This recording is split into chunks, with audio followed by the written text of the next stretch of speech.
Když mi, lásko, tvrdíš, že chceš víkend strávit někde na pláži, tak mě to uráží.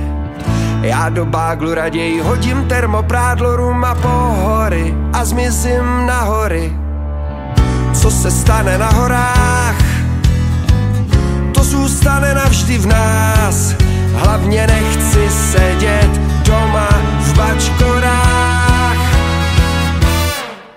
Tak sorry, že mám rád hory, je to dlouhodobý vztah, je to malá story. Tak sorry, že mám rád hory, tady to mám rád, je to láska na pořád. Tak sorry, že mám rád hory, je to dlouhodobý vztah, je to malá story. Tak sorry, že mám rád hory, tady to mám rád.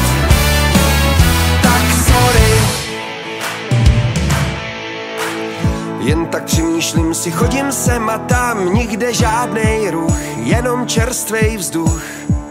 Že zde není signál, to mi nevadí, k čemu internet, když mám tu celý svět.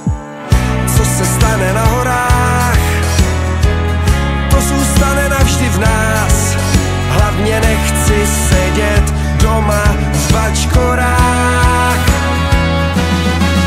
Tak sorry, že mám rád hory, je to dlouhodobý vztah, je to malá story. Tak sorry, že mám rád hory, tady to mám rád, je to láska na pořád. Tak sorry, že mám rád hory, je to dlouhodobý vztah, je to malá story. Tak sorry, že mám rád hory, tady to mám rád. Tak sorry.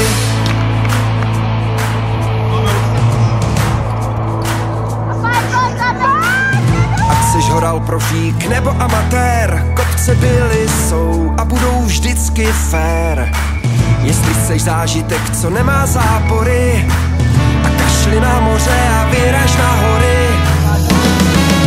Tak sorry, že mám rád hory, je to dlouho